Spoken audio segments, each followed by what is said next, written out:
Tout est en train de s'effondrer pour Donald Trump. Maintenant, ce qui devait être sa nuit de gloire est en train de devenir sa nuit d'humiliation. Son discours sur l'état de l'Union, conçu comme une démonstration de puissance, un rituel d'adoration nationale, est en train de se transformer en fiasco spectaculaire. Une implosion politique en direct. Trump panique. Et cette fois, cela se voit. Un boycott massif est en train de ruiner son moment. Des dizaines de sénateurs et de représentants refusent d'assister à son discours. Pas symboliquement, pas discrètement, publiquement, organisé, assumé. Des sièges vides vont parsemer la Chambre, des absences visibles à l'écran. Et pour un homme obsédé par la foule, par les caméras, par l'image de domination, c'est un cauchemar absolu. Mais ce n'est pas seulement une question d'ego blessé. Pendant qu'il prépare son spectacle autoritaire à l'intérieur du Capitole, une scène alternative se dresse à l'extérieur. Le People's State of the Union, une contre-offensive politique, une déclaration claire que ce moment ne sera pas normalisé, que ce régime ne sera pas traité comme un gouvernement ordinaire. Et voilà le véritable choc. Ce boycott envoie un message brutal. Une partie significative des élus considère Trump non pas comme un président classique, mais comme une menace institutionnelle. Un dirigeant accusé d'ignorer les décisions judiciaires, de défier les normes constitutionnelles et de gouverner par intimidation. La réaction du camp MAGA est hystérique. Les alliés médiatiques parlent d'irrespect, de crise démocratique. Mais cette colère est révélatrice. Elle trahit la peur. Parce que l'image d'autorité incontestable que Trump tente de projeter est en train de se fissurer. Il voulait une ovation historique. Il récolte une contestation organisée. Il voulait incarner la force. Il expose sa fragilité. Ce n'est pas un simple désaccord partisan. C'est le début d'un isolement politique majeur. Et il le sait. Maintenant, remettons les choses en perspective. Parce que ce qui est en train de se produire ne sort pas de nulle part. Ce boycott n'est pas un caprice. Ce n'est pas un geste théâtral. C'est une réponse directe à un narratif que Trump et son appareil médiatique tentent d'imposer depuis des mois.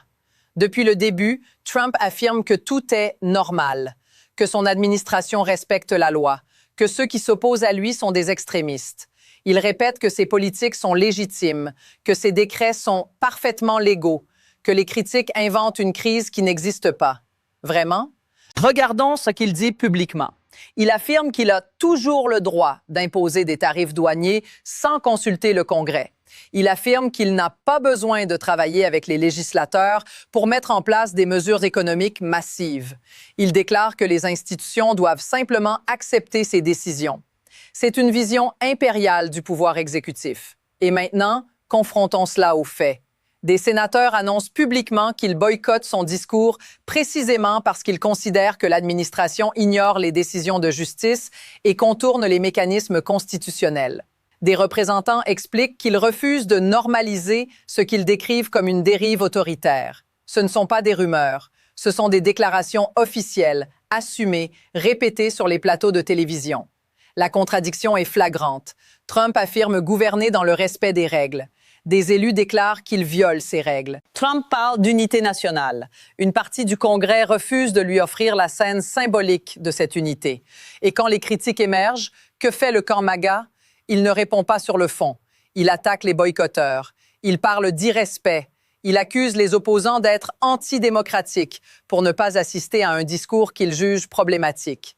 C'est une inversion rhétorique classique, une stratégie de gaslighting politique. On entend des commentateurs proches du pouvoir dire que c'est le devoir des membres du Congrès d'écouter le président, que ne pas se présenter est une trahison institutionnelle. Mais la question centrale est la suivante. Que se passe-t-il lorsque des élus estiment que le président lui-même ne respecte plus l'esprit des institutions?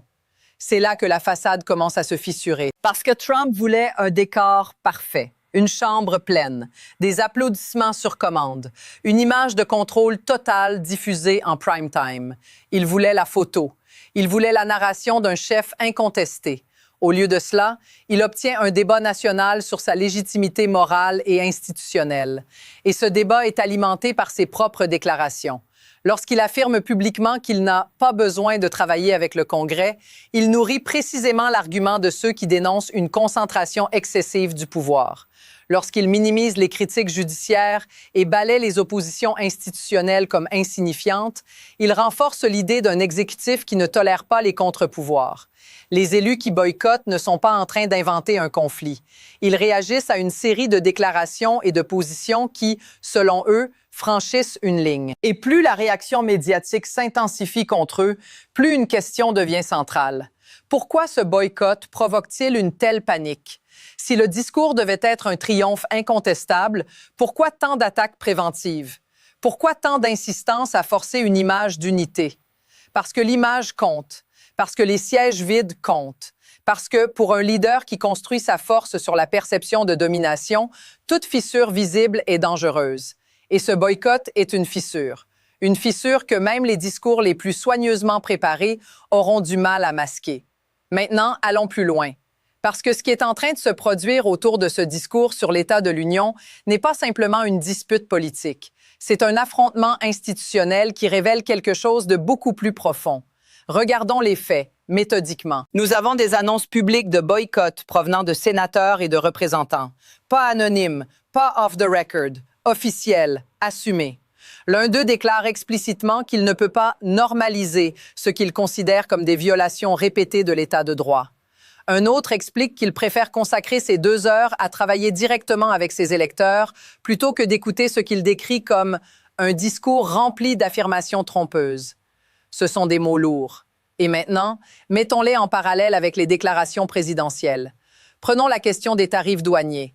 Trump affirme publiquement qu'il dispose d'une autorité suffisante pour imposer des mesures économiques massives sans passer par une collaboration active avec le Congrès. Il insiste sur le fait que cette capacité est approuvée et qu'il n'a pas besoin d'un processus législatif complexe. Arrêtons-nous ici. La Constitution américaine repose sur un équilibre des pouvoirs. Le Congrès légifère, l'exécutif exécute. Bien sûr, il existe des lois déléguant certaines marges de manœuvre au président, notamment en matière commerciale. Mais lorsque le discours politique devient « je n'ai pas besoin de travailler avec le Congrès », cela alimente une perception dangereuse, celle d'un exécutif qui se considère comme autosuffisant. Et c'est précisément ce que dénoncent les boycotteurs. Continuons. Regardons la dimension symbolique.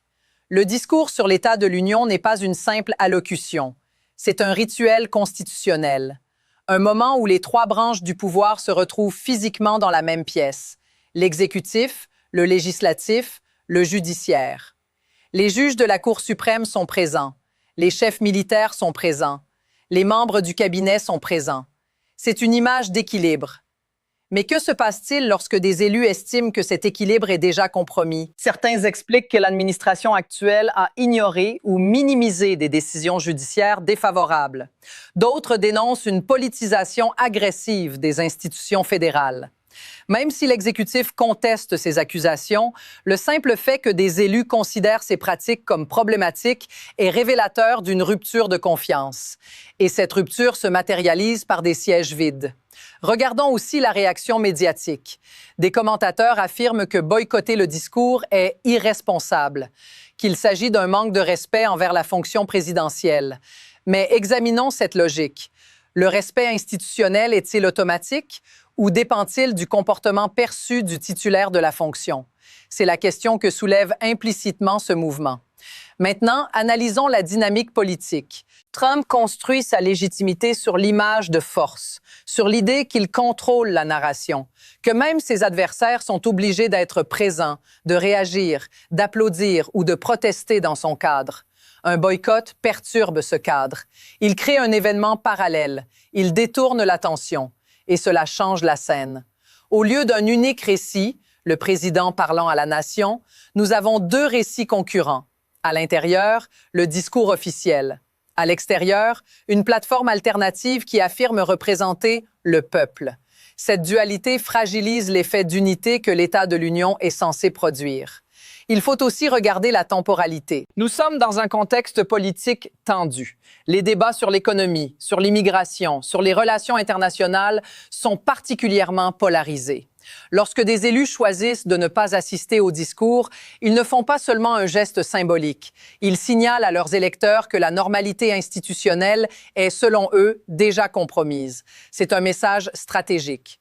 Et plus le camp présidentiel insiste pour qualifier ce boycott de ridicule ou de dangereux, plus il révèle que l'impact visuel et narratif compte énormément.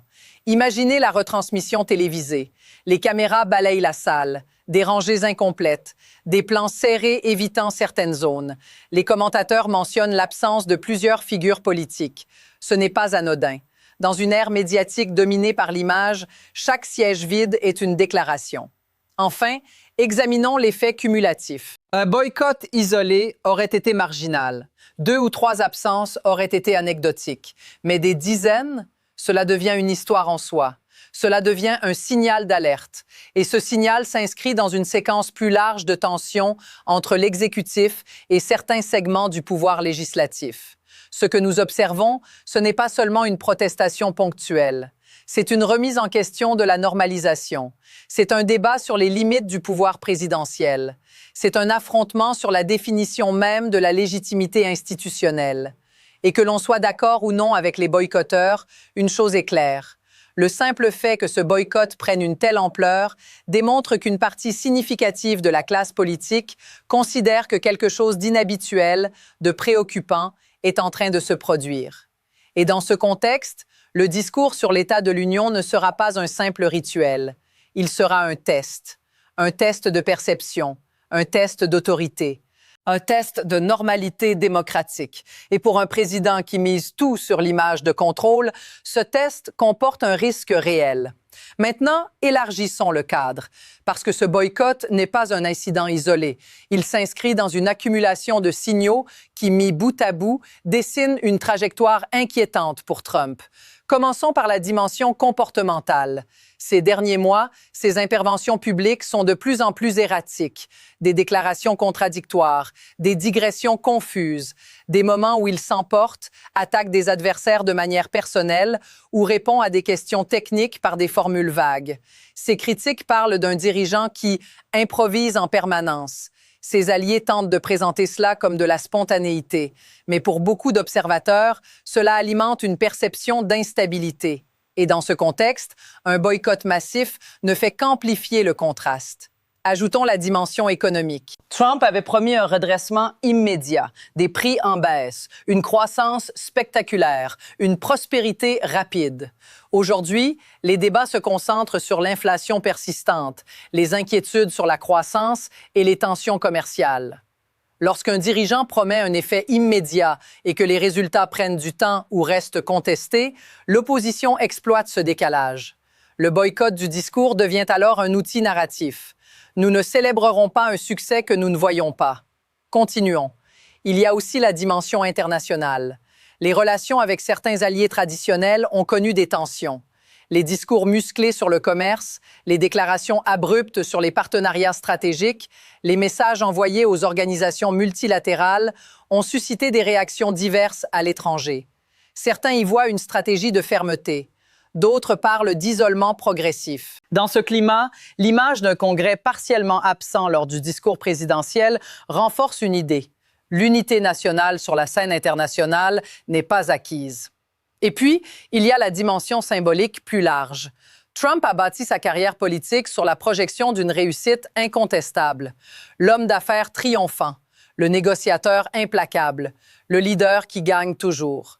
Pourtant, son parcours comporte aussi des controverses, des litiges commerciaux, des critiques sur certaines entreprises passées. Ses opposants rappellent régulièrement ces épisodes pour contester l'image de succès permanent. Le boycott s'insère dans cette stratégie d'érosion. Il ne s'agit pas simplement de contester une politique, il s'agit de contester l'aura. Parce que la force de Trump réside autant dans la perception que dans les faits. Lorsqu'il entre dans une salle pleine, sous les applaudissements, l'image est celle d'un dirigeant dominant. Lorsqu'il parle devant des sièges vides, l'image change. Elle devient ambiguë. Elle ouvre un espace de doute. Et la politique moderne est largement une bataille d'images. Ajoutons un autre élément, les dynamiques électorales. Les scrutins intermédiaires, les élections locales, les sondages nationaux sont devenus des baromètres constants. Chaque variation est scrutée, chaque recul est interprété comme un signal. Lorsque des élus choisissent le boycott, ils envoient aussi un message à leur base électorale. Ils prennent position, ils se distinguent, ils refusent la normalisation. Ce n'est pas seulement un acte institutionnel, c'est un calcul politique. Et du côté présidentiel, la riposte médiatique est tout aussi stratégique. Il faut maintenir l'image d'autorité, il faut minimiser l'impact, il faut dénoncer le boycott comme excessif, parce que reconnaître sa portée reviendrait à admettre une vulnérabilité. Or, la vulnérabilité est incompatible avec la narration de puissance. Regardons l'effet cumulatif. Un discours présidentiel avec une salle divisée, un événement alternatif organisé simultanément, un débat médiatique intense sur la légitimité du boycott. Pris séparément, chacun de ces éléments est gérable. Ensemble, ils forment une séquence visuelle et narrative puissante. Et c'est là que le mot « isolement » prend tout son sens. Pas un isolement complet, pas un effondrement immédiat, mais un glissement, une fragmentation, une perte progressive de l'image d'unanimité.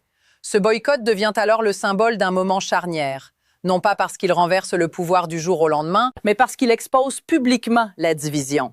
Il montre que la contestation ne se limite pas au discours d'opposition. Elle s'invite dans le rituel même censé incarner l'unité nationale.